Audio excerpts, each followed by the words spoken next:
أعوذ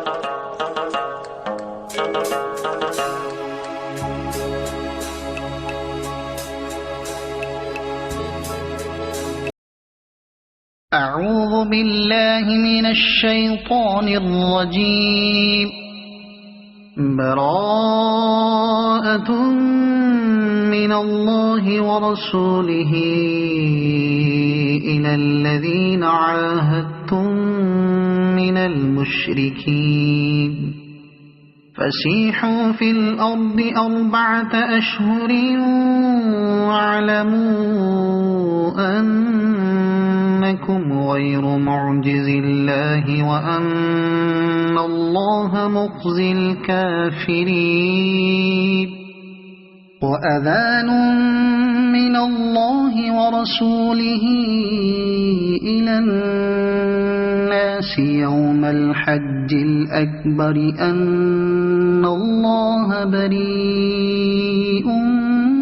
من المشركين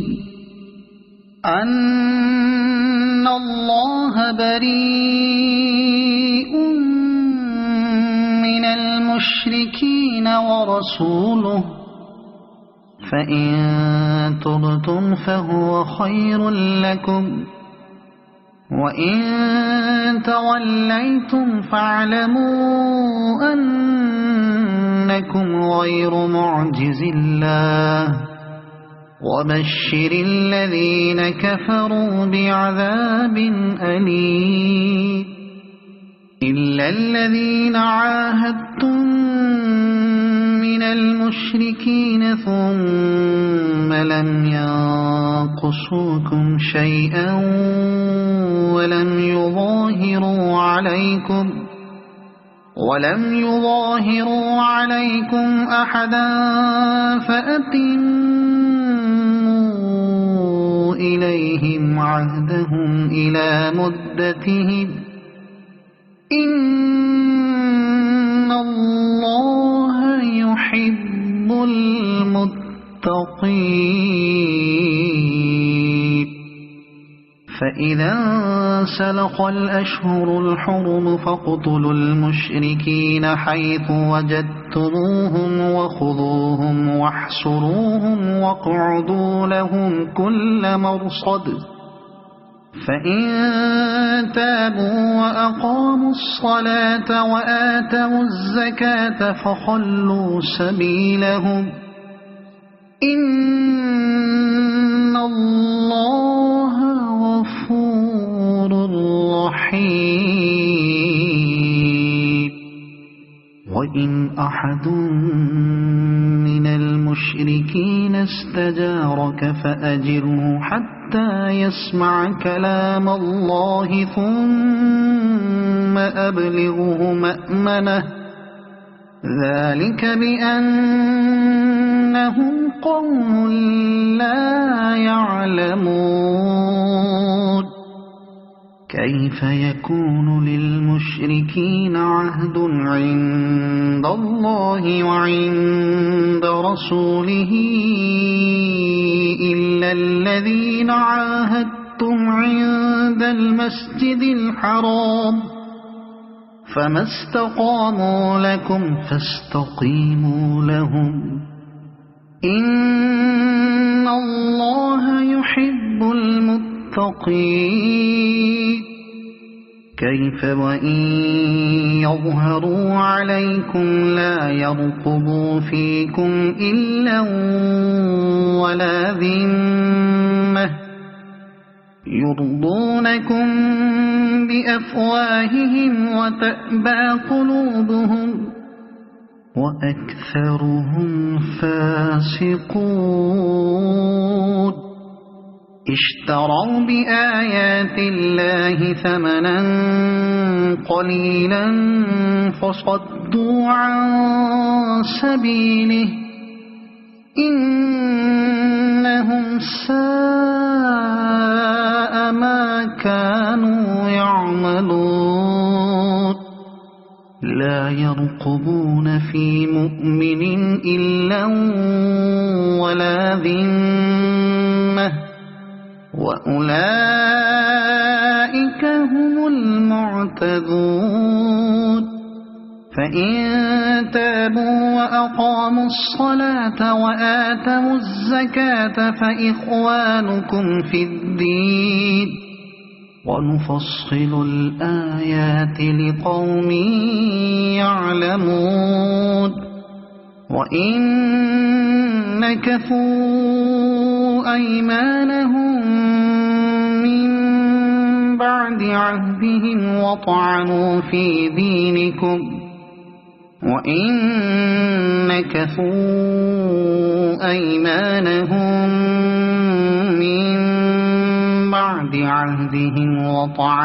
في دينكم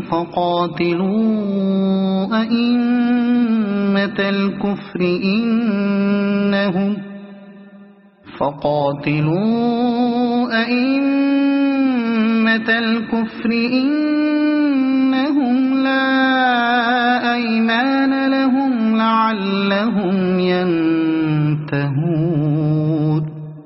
ألا تقاتلون قوما نكثوا أيمانهم وهموا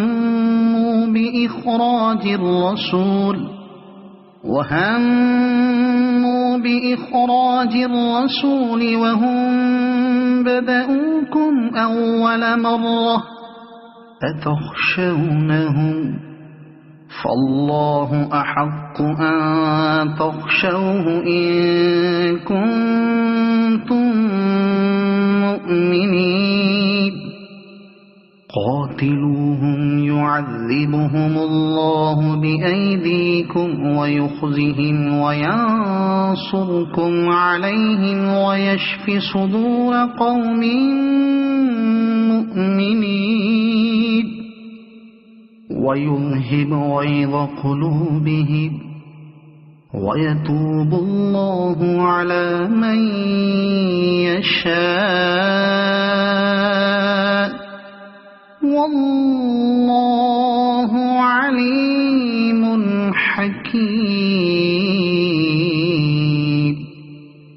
أم حسبتم أن تتركوا ولما يعلم الله الذين جاهدوا منكم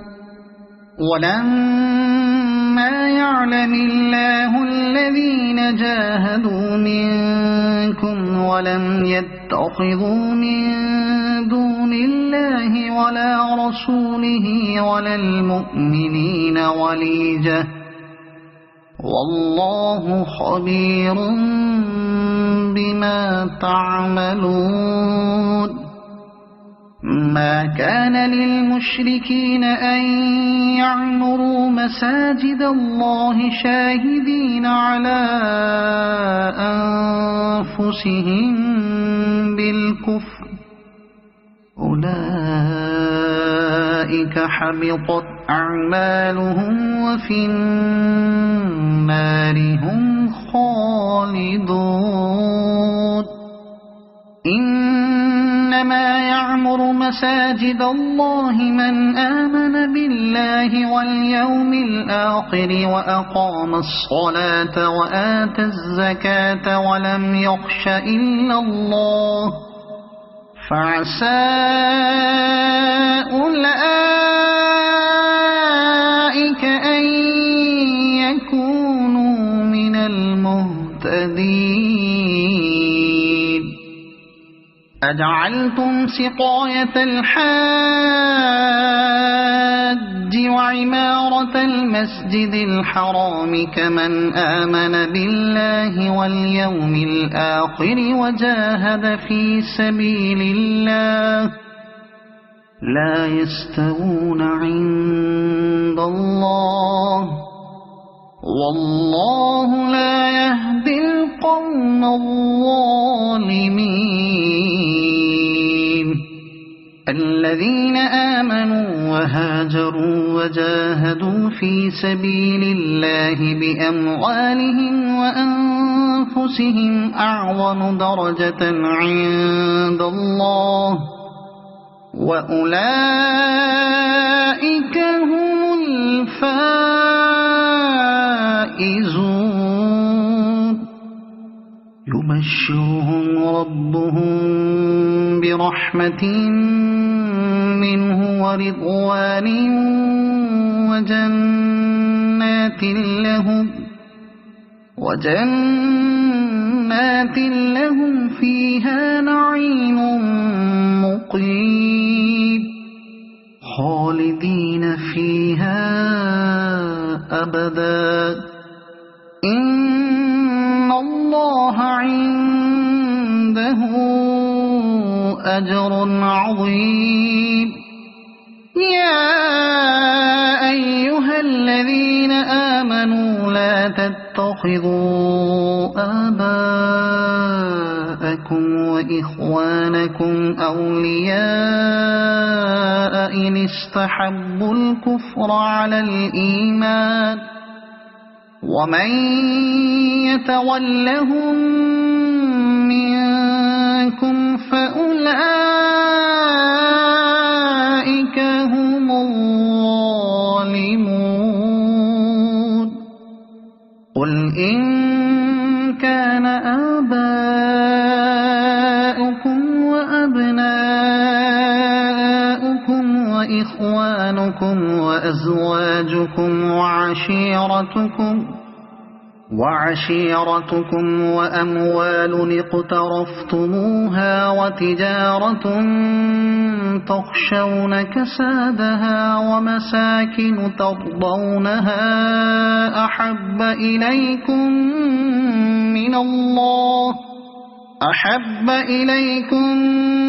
من الله ورسوله وجهاد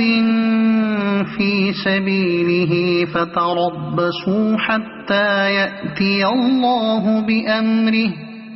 والله لا يهدي القوم الفاسقين لقد نصركم الله في مواطن كثيرة ويوم حنين إذ أعجبتكم كثرتكم فلم تغن عنكم شيئا وضاقت عليكم الأرض بما رحبت ثم وليتم مدبرين ثم أنزل الله سكينته على رسوله وعلى المؤمنين وأنزل جنودا لم تروها وعذب الذين كفروا وذلك جزاء الكافرين ثم يتوب الله من بعد ذلك على من يشاء والله غفور رحيم يا أيها الذين آمنوا إنما المشركون نجس فلا يقربوا المسجد الحرام بعد عامهم هذا وإن خفتم عيلة فسوف يغنيكم الله من فضله إن شاء إن الله عليم حكيم قاتلوا الذين لا يؤمنون بالله ولا باليوم الآخر ولا يحرمون ما حرم الله ورسوله ولا يدينون دين الحق من الذين أوتوا الكتاب حتى يعطوا الجزية عن يد وهم صاغرون وقالت اليهود عزير ابن الله وقالت النصارى المسيح ابن الله ذلك قولهم بأفواههم يضاهئون قول الذين كفروا من قبل قاتلهم الله أنى يؤفكون اتخذوا أحبارهم ورهبانهم أربابا من دون الله والمسيح ابن مريم وما أمروا إلا ليعبدوا إلها واحدا لا إله إلا هو سبحانه عما يشركون يريدون أن يطفئوا نور الله بأفواههم ويأبى الله إلا أن يتم نوره ولو كره الكافرون هو الذي أرسل رسوله بالهدى ودين الحق ليظهره على الدين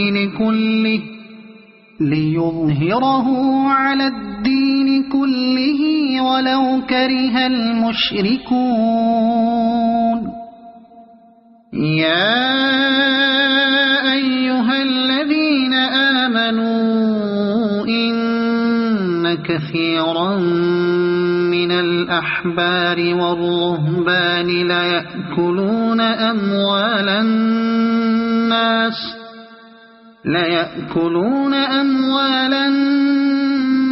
بالباطل ويصدون عن سبيل الله والذين يكنزون الذهب والفضة ولا ينفقونها في سبيل الله فبشرهم بعذاب أليم يوم يحمى عليها في نار جهنم فتكوى بها جباههم وجنوبهم وظهورهم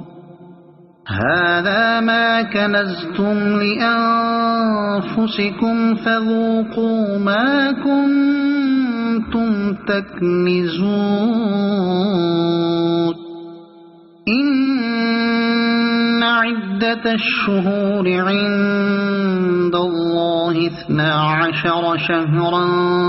في كتاب الله يوم خلق السماوات والأرض منها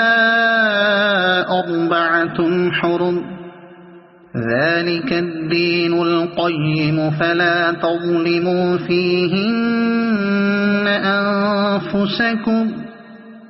فلا تظلموا فيهن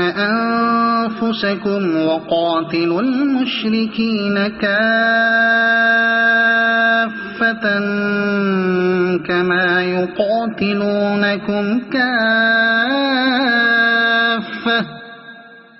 واعلموا أن الله مع المتقين إنما النسيء زيادة في الكفر يضل به الذين كفروا يحلونه عاما ويحرمونه عاما ليواطئوا عدة ما حرم الله فيحلوا ما حرم الله زين لهم سوء أعمالهم والله لا يهدي القوم الكافرين يا أيها الذين آمنوا ما لكم إذا قيل لكم تنفروا في سبيل الله اثاقلتم إلى الأرض أرضيتم بالحياة الدنيا من الآخرة فما متاع الحياة الدنيا في الآخرة إلا قليل إلا تنفروا يعذبكم عذابا أليما ويستبدل قوما غيركم ولا تضروه شيئا والله على كل شيء قدير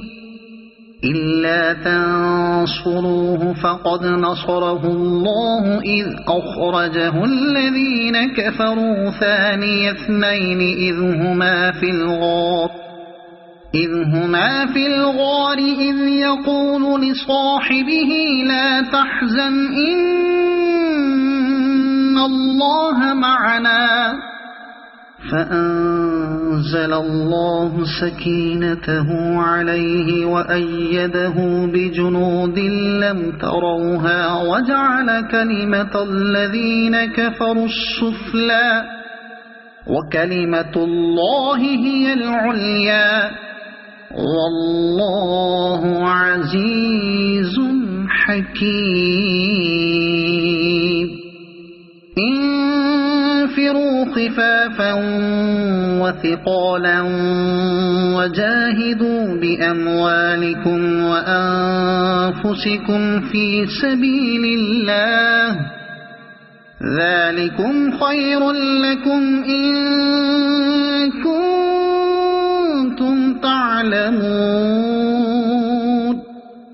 لو كان عرضا قريبا وسفرا قاصدا لاتبعوك ولكن بعدت عليهم الشقة وسيحلفون بالله لو استطعنا لخرجنا معكم يهلكون أنفسهم والله يعلم إنهم لكاذبون عفى الله عنك لم أذنت لهم حتى يتبين لك الذين صدقوا وتعلم الكاذبين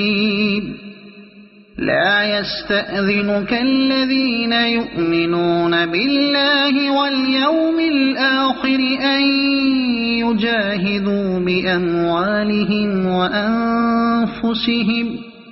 والله عليم بالمتقين إنما يستأذنك الذين لا يؤمنون بالله واليوم الآخر وارتابت قلوبهم فهم في ريبهم يترددون ولو أرادوا الخروج لأعدوا له عدة ولكن كره الله بعاثهم فثبطهم وقيل اقعدوا مع القاعدين لو خرجوا فيكم ما زادوكم إلا خبالا ولأوضعوا خلالكم يبغونكم الفتنة وفيكم سماعون لهم والله عليم بالظالمين لقد ابتغوا الفتنة من قبل وقلبوا لك الأمور حتى جاء الحق وظهر أمر الله وهم كارهون ومنهم من يقول ائذن لي ولا تفتني ألا في الفتنة سقطوا وإن جهنم لمحيطة بالكافرين تصبك حسنة تسؤهم وإن تصبك مصيبة يقولوا قد أخذنا أمرنا من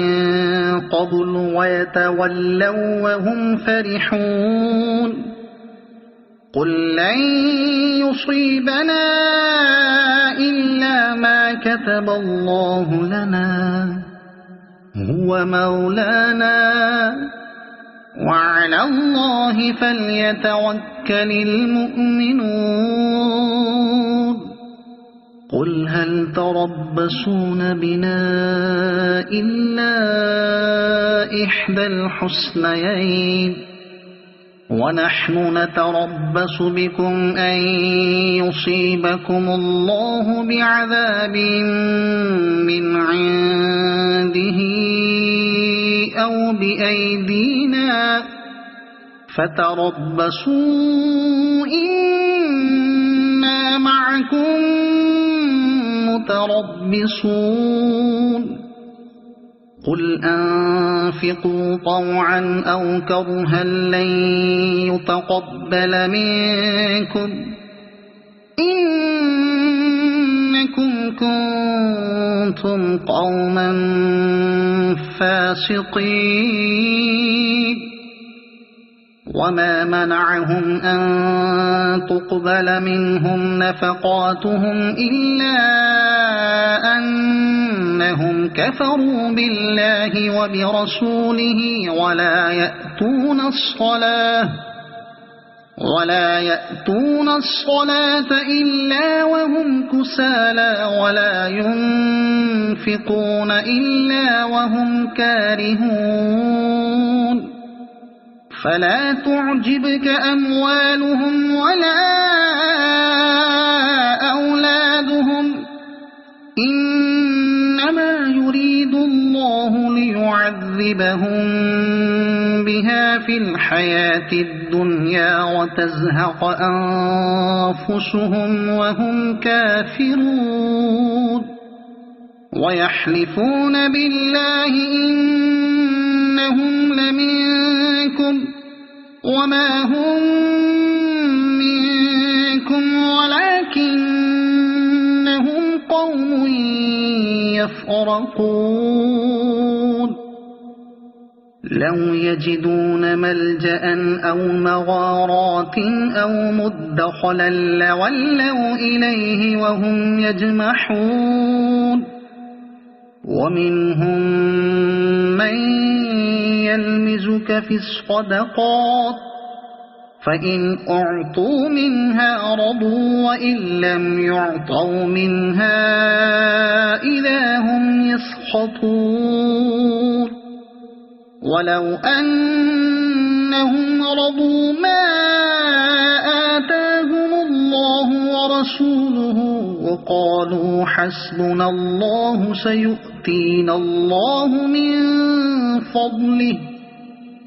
سيؤتينا الله من فضله ورسوله إنا إلى الله راغبون إنما الصدقات للفقراء والمساكين والعاملين عليها والمؤلفة قلوبهم وفي الرقاب والغارمين وفي سبيل الله وابن السبيل فريضة من الله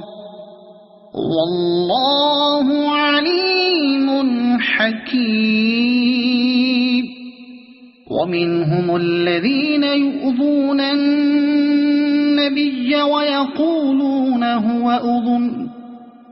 قل أذن خير لكم يؤمن بالله ويؤمن للمؤمنين ورحمة للذين آمنوا منكم والذين يؤذون رسول الله لهم عذاب أليم يحلفون بالله لكم ليرضوكم والله ورسوله أحق أن يرضوه إن كانوا مؤمنين ألم يعلموا أنه من يحادد الله ورسوله فأن له نار جهنم خالدا فيها ذلك الخزي العظيم يحذر المنافقون أن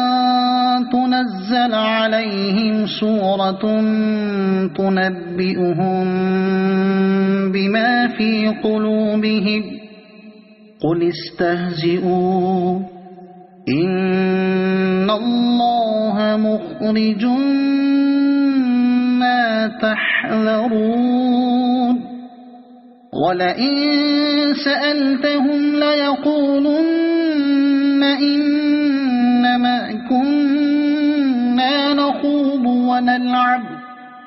قل أبالله وآياته ورسوله كنتم تستهزئون لا تعتذروا قد كفرتم بعد إيمانكم إن نعف عن طائفة منكم نعذب طائفة بأنهم كانوا مجرمين المنافقون والمنافقات بعضهم من بعض يأمرون بالمنكر وينهون عن المعروف ويقبضون أيديهم نسوا الله فنسيهم إن المنافقين هم الفاسقون وعد الله المنافقين والمنافقات والكفار نار جهنم خالدين فيها هي حسبهم ولعنهم الله ولهم عذاب مقيم كالذين من قبلكم كانوا أشد منكم قوة وأكثر أموالا وأولادا فاستمتعوا بخلاقهم فاستمتعتم بخلاقكم كما استمتع الذين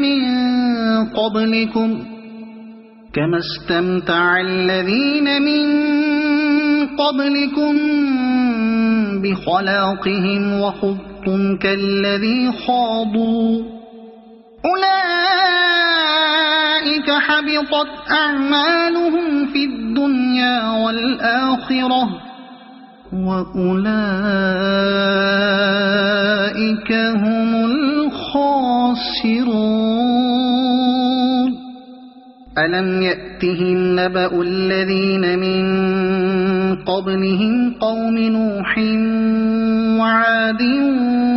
وثمود وقوم إبراهيم وأصحاب مدين والمؤتفكات أتتهم رسلهم بالبينات فما كان الله ليظلمهم ولكن كانوا أنفسهم يظلمون والمؤمنون والمؤمنات بعضهم أولياء بعض يأمرون بالمعروف وينهون عن المنكر ويقيمون الصلاة ويؤتون الزكاة ويطيعون الله ورسوله أولئك سيرحمهم الله إن الله عزيز حكيم وعد الله المؤمنين والمؤمنات جنات تجري من تحتها الأنهار خالدين فيها ومساكن طيبة في جنات عدن ورضوان من الله أكبر ذلك هو الفوز العظيم يا أيها النبي جاهد الكفار والمنافقين واغلظ عليهم ومأواهم جهنم وبئس المصير يحلفون بالله ما قالوا ولقد قالوا كلمة الكفر وكفروا بعد إسلامهم وهموا بما لم ينالوا وما نقموا إلا أن أغناهم الله ورسوله من فضله فإن يتوبوا يك خيرا لهم وإن يتولوا يعذبهم الله عذابا أليما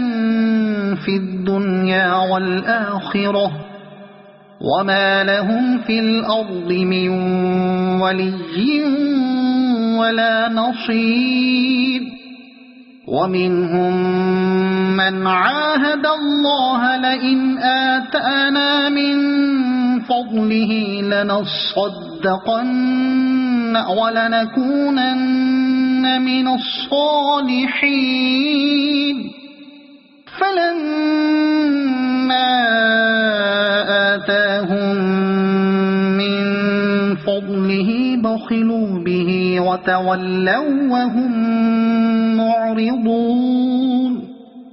فأعقبهم نفاقا في قلوبهم إلى يوم يلقونه بما أخلفوا الله ما وعدوه وبما كانوا يكذبون ألم يعلموا أن الله يعلم سرهم ونجواهم وأن الله علام الغيوب الذين يلمزون المطوعين من المؤمنين في الصدقات والذين لا يجدون إلا جهدهم فيسخرون منهم سخر الله منهم ولهم عذاب أليم استغفر لهم أو لا تستغفر لهم إن تستغفر لهم 70 مرة فلن يغفر الله لهم ذلك بأنهم كفروا بالله ورسوله والله لا يهدي القوم الفاسقين فرح المخلفون بمقعدهم خلاف رسول الله وكرهوا أن يجاهدوا بأموالهم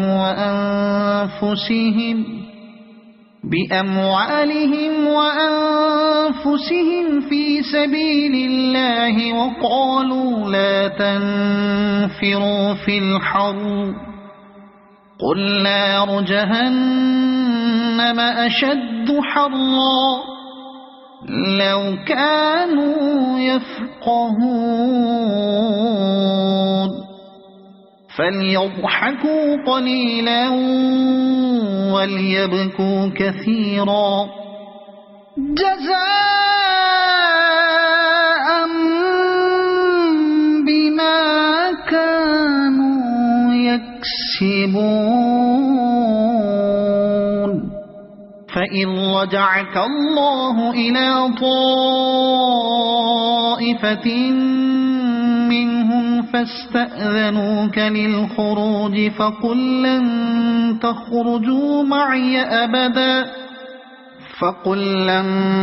تخرجوا معي أبدا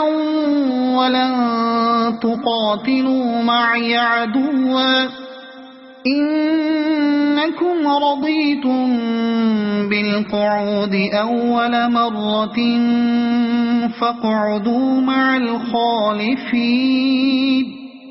ولا تصل على أحد منهم مات أبدا ولا تقم على قبره إنهم كفروا بالله ورسوله وماتوا وهم فاسقون ولا تعجبك أموالهم وأولادهم إنما يريد الله أن يعذبهم بها في الدنيا وتزهق أنفسهم وهم كافرون وإذا أنزلت سورة أن آمنوا بالله وجاهدوا مع رسوله استأذنك أولو الطول منهم وقالوا ذرنا نكن مع القاعدين رضوا بأن يكونوا مع الخوالف وطبع على قلوبهم فهم لا يفقهون لكن الرسول والذين آمنوا معه جاهدوا بأموالهم وأنفسهم وأولئك لهم الخيرات وأولئك هم المفلحون أعد الله لهم جنات تجري من تحتها الأنهار خالدين فيها ذلك الفوز العظيم وجاء المعذرون من الأعراب ليؤذن لهم وقعد الذين كذبوا الله ورسوله سيصيب الذين كفروا منهم عذاب أليم ليس على الضعفاء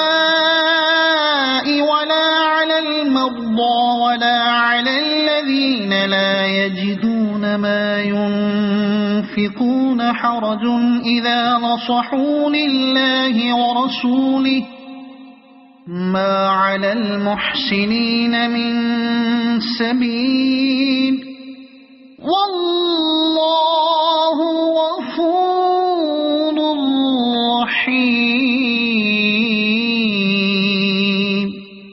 ولا على الذين إذا ما أتوك لتحملهم قلت لا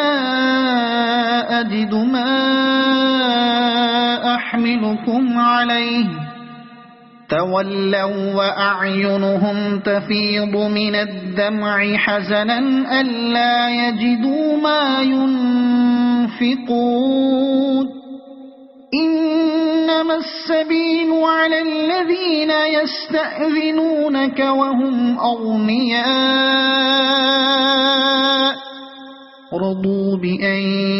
يكونوا مع الخوالف وطبع الله على قلوبهم فهم لا يعلمون يعتذرون إليكم إذا رجعتم إليهم قل لا تعتذروا لن نؤمن لكم قد نبأنا الله من أخباركم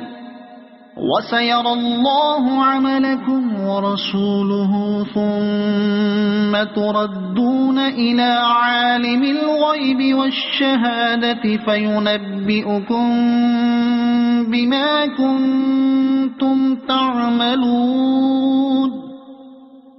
سيحلفون بالله لكم إذا انقلبتم إليهم لتعرضوا عنهم فأعرضوا عنهم إنهم رجس ومأواهم جهنم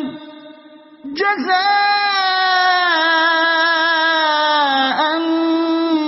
بما كانوا يكسبون يحلفون لكم لترضوا عنهم فإن ترضوا عنهم فإن الله لا يرضى عن القوم الفاسقين الأعراب أشد كفرا ونفاقا وأجدر ألا يعلموا حدود ما أنزل الله على رسوله والله عليم حكيم ومن الأعراب من يتخذ ما ينفق مغرما ويتربص بكم الدوائر عليهم دائرة السوء والله سميع عليم ومن الأعراب من يؤمن بالله واليوم الآخر ويتخذ ما ينفق قربات عند الله وصلوات الرسول ألا إنها قربة لهم سيدخلهم الله في رحمته إن الله غفور رحيم والسابقون الأولون من المهاجرين والأنصار والذين اتبعوهم بإحسان رضي الله عنهم ورضوا عنه وأعد لهم جنات تجري تحتها الأنهار خالدين فيها أبدا ذلك الفوز العظيم وممن حولكم من الأعراب منافقون ومن أهل المدينة مرضوا على النفاق لا تعلمهم نحن نعلمهم سنعذبهم مرتين ثم يردون إلى عذاب عظيم وآخرون اعترفوا بذنوبهم خلطوا عملا صالحا وآخر سيئا عسى الله أن يتوب عليهم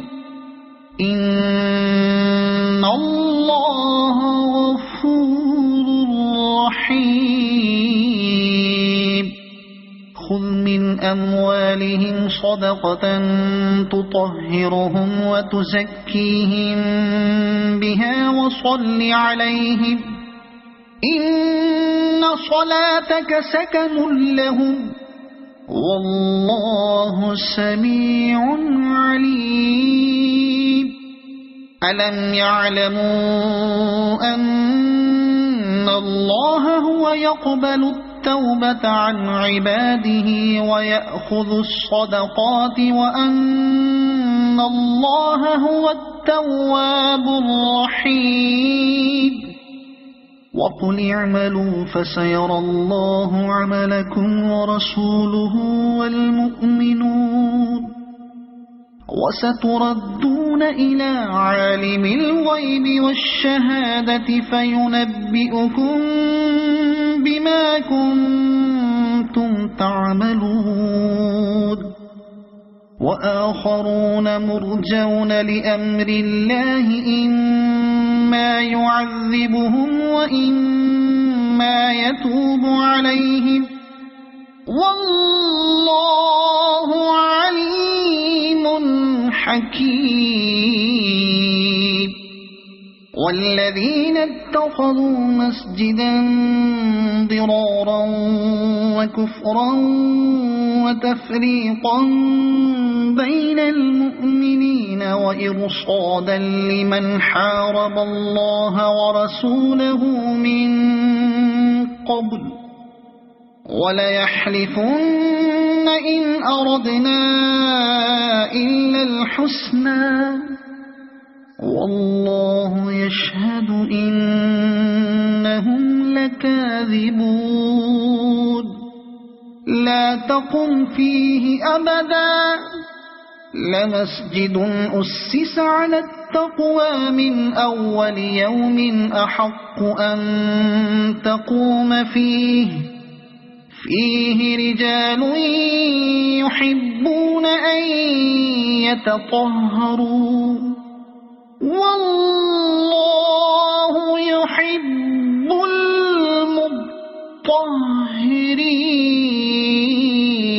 المطهرين أفمن أسس بنيانه على تقوى من الله ورضوان خير أم من أسس بنيانه على شفا جرف هار فانهار به في نار جهنم والله لا يهدي القوم الظالمين لا يزال بنيانهم الذي بنوا ريبة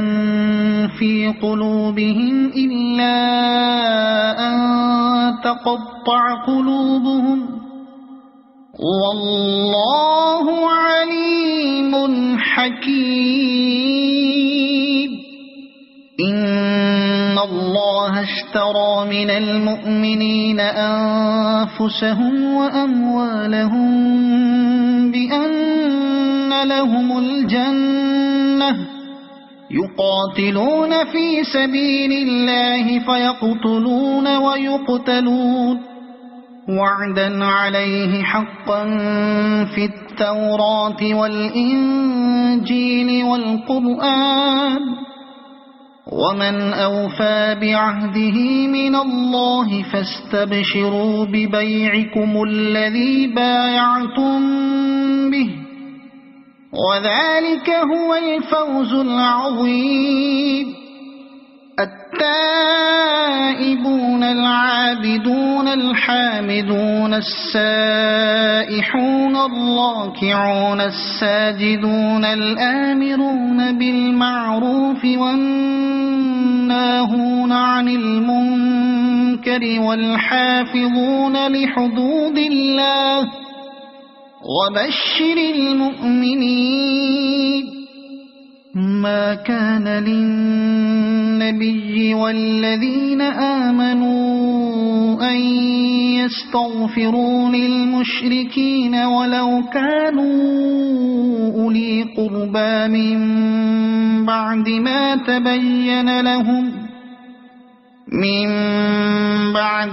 تبين لهم أنهم أصحاب الجحيم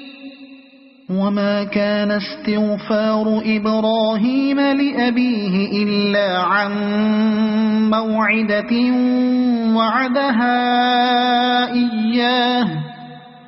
فلما تبين له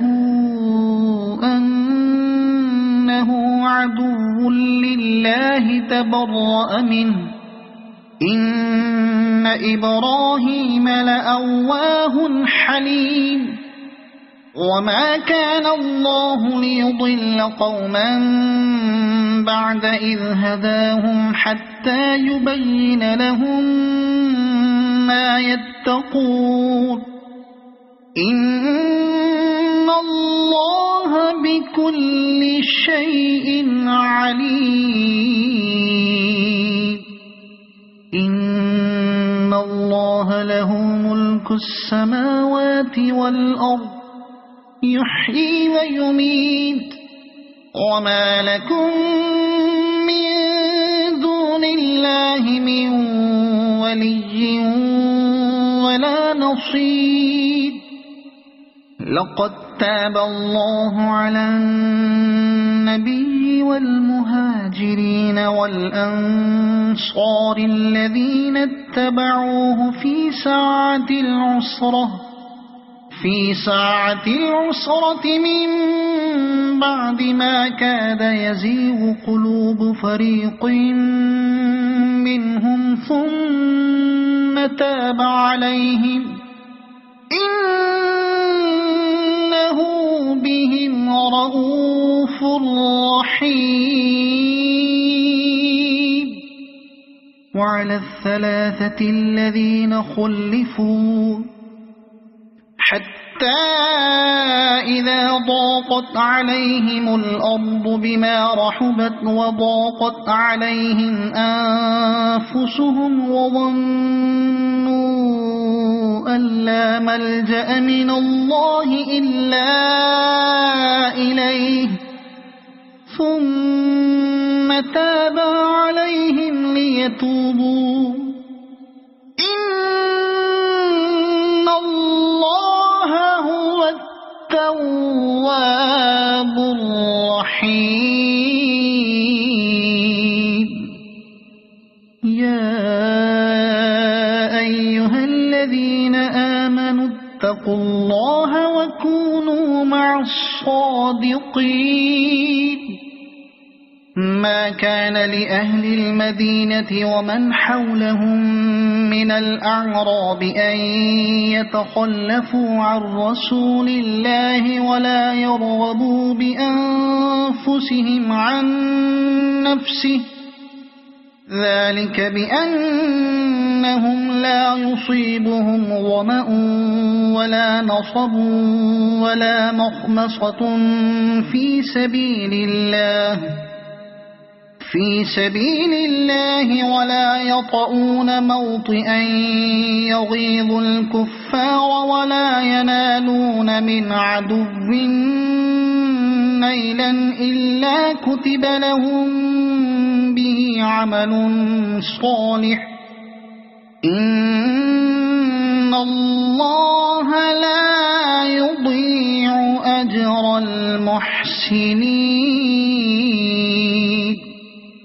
ولا ينفقون نفقة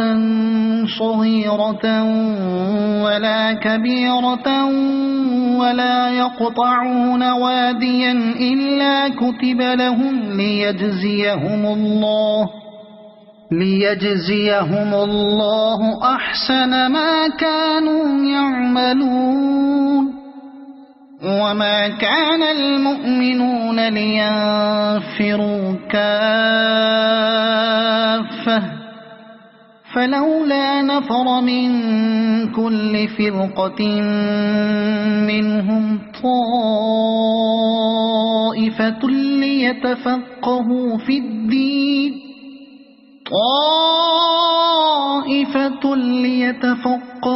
في الدين ولينذروا قومهم إذا رجعوا إليهم لعلهم يحذرون. يا أيها الذين آمنوا قاتلوا الذين يلونكم من الكفار وليجدوا فيكم غلظة واعلموا أن الله مع المتقين. وإذا ما أنزلت سورة فمنهم من يقول أيكم زادته هذه إيمانا فأما الذين آمنوا فزادتهم إيمانا وهم يستبشرون. وأما الذين في قلوبهم مرض فزادتهم رجسا إلى رجسهم وماتوا وهم كافرون أولا يرون أنهم يفتنون في كل عام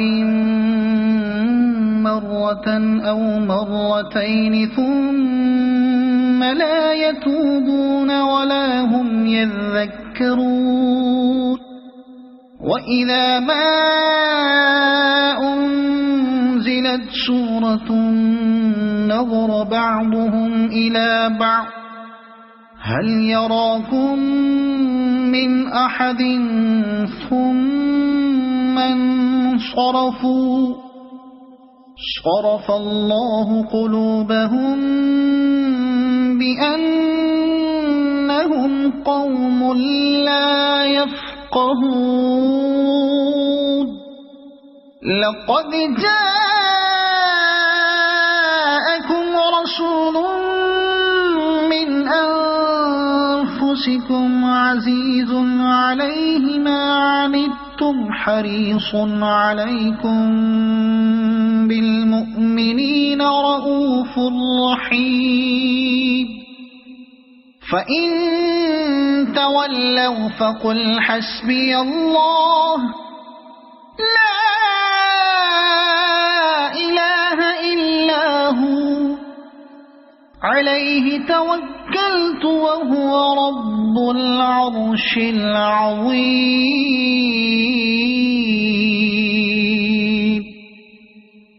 صدق الله